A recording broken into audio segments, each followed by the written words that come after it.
Araw-araw, daan-daan, libo-libong aso sa kalsada ang naghihintay ng pagkain, ng pagmamahal, at ng pag-asa. Kaya para i-celebrate ang birthday ko, mga hunting tayo ng 1,000 stray dogs na nasa mga kalye. Isang simpleng misyon pero may dalang malaking epekto para sa mga taong malalapit sa mga aso. Gaya niya! Pero hindi to joke. Sobrang daming aso na nagugutom dahil iniwan at inibando na lang sila sa iba't ibang dahilan. Kaya kumuha agad kami ng mahigit 800 kilos ng dog food, inorganize ang mga ruta at sinimulan ng biyahe para puntahan ang isa at 1,000 aso na papakainin natin sa buong video na to.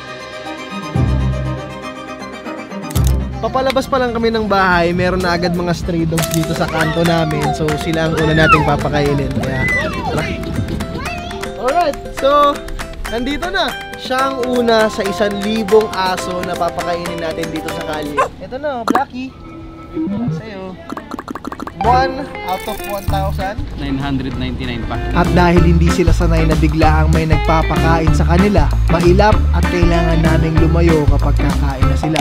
Para sa pangatlong aso, bumiyahe kami ng Tagaytay pa Alfonso, Cavite para sa kanya.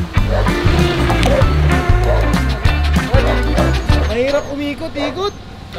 Papunta tayo sa Baguio. First day, naulanan agad tayo.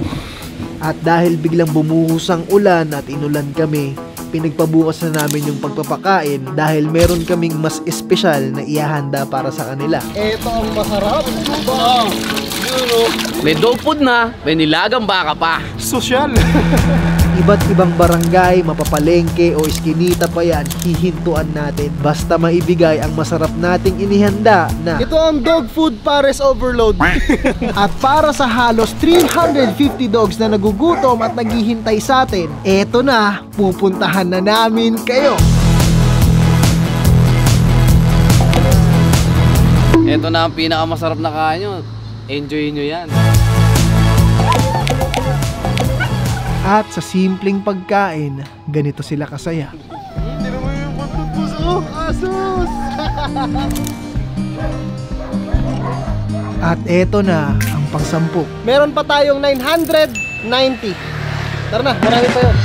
Dahil sobrang mailap ang mga aso sa kalye, nag-decide kami na pumunta sa unang dog shelter na merong 350 rescue dog. Pagpasok, tumambad agad sa amin ang mga excited at gusto nang kumain ng mga aso nang biglang.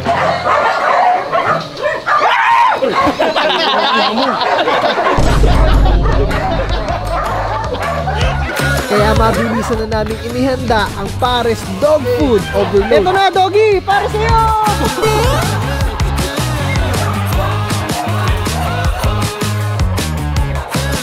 300 dogs ang naugutom na papakainin natin! Ngayon oras na! Kainin na!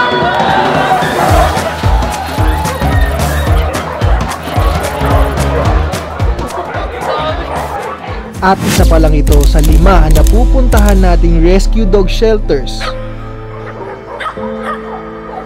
At talagang payat, may sakit, na iniwan ng mga aso ang naghihintay sa atin.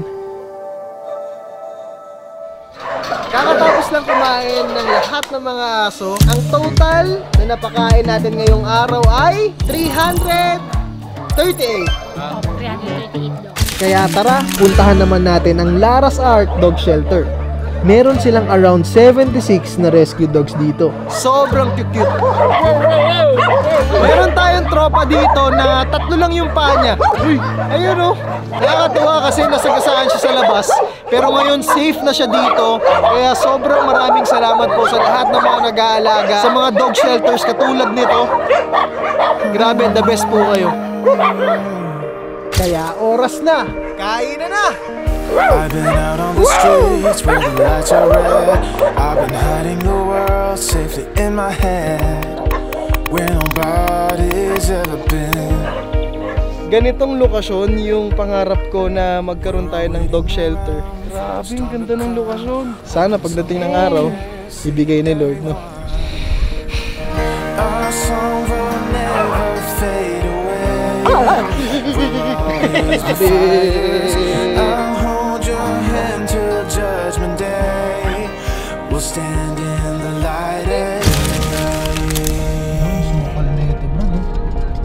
At andito na tayo sa pangatlong lokasyon kung saan sobrang papayat at talagang mga sugatan na galing sa streets. Nakakataba ng puso itong shelter na to dahil kahit sobrang layo ng location na to, nakakapagpadala pa rin sila ng aso dito na galing sa mga kalye, sa streets na hindi natutulungan. Kahit ngayong araw lang, mapakain natin sila, mabusog natin sila at makapag-donate tayo ng 4 o 5 sako ng dog food.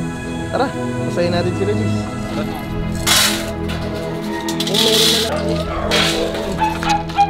Oh, ready na ang mga pagkain. Salo-salo na.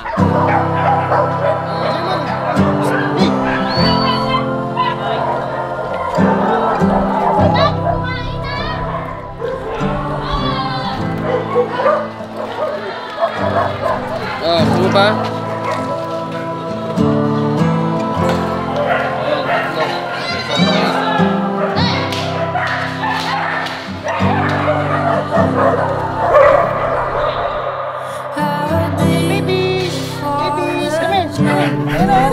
Ito na, baby!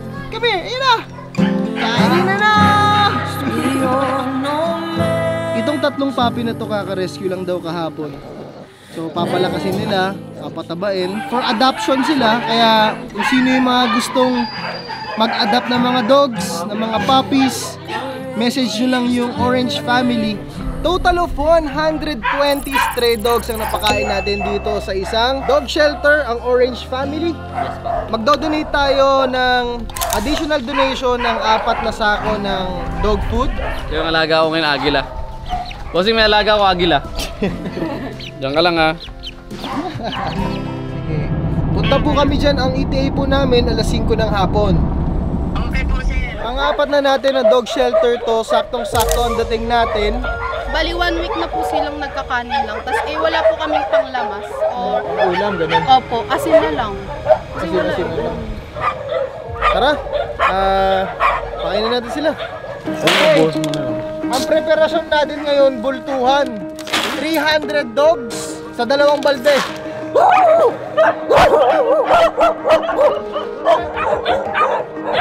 Pang 700!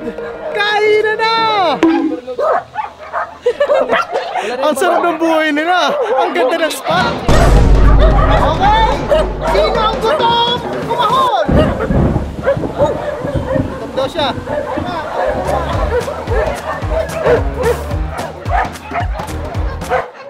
Nakaya katakot. Sino gusto extra rice, oh? Balik kayo dito, ito! Oh, isang kalakay, nag-aaway kayo! Eto, isang kaldero! Yan ang pinakaswerteng aso.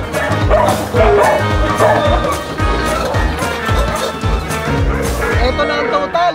As of now, naka 836 stray dogs na tayo. Uy, konti na lang. Paano natin tatapusin yan? Bukas na? Hindi. Go na natin. Ngayon? Oo. Saan? Meron pa ba? Saan? Ala nga, Wala hanap pa. ka. Gabi na eh. Hindi continue sa rin tomorrow. I-charge muna tayo. Let's go! Good night, papatayin ng ilaw. At para sa huling shelter na pupuntahan natin, binisita tayo ni Baby Tisha para siya ang magpakain daw sa pang 1,000 na dog na papakainin natin. Okay? Okay.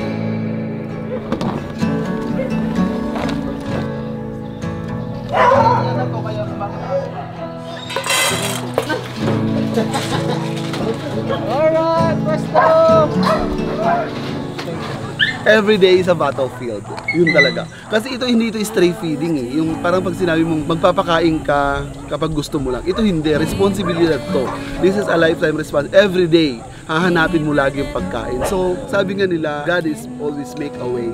Kaya naniniwala ko. Kaya yung mga asong yan, swerte sa buhay ko yan. Pakain ka ng 3 taon sa tao, pero tatry do rin ka nila. Pero ang aso, pakainin mo lang ng 3 beses. Magsisilbi sila sa'yo habang buhay. Robby! Nakakatawa.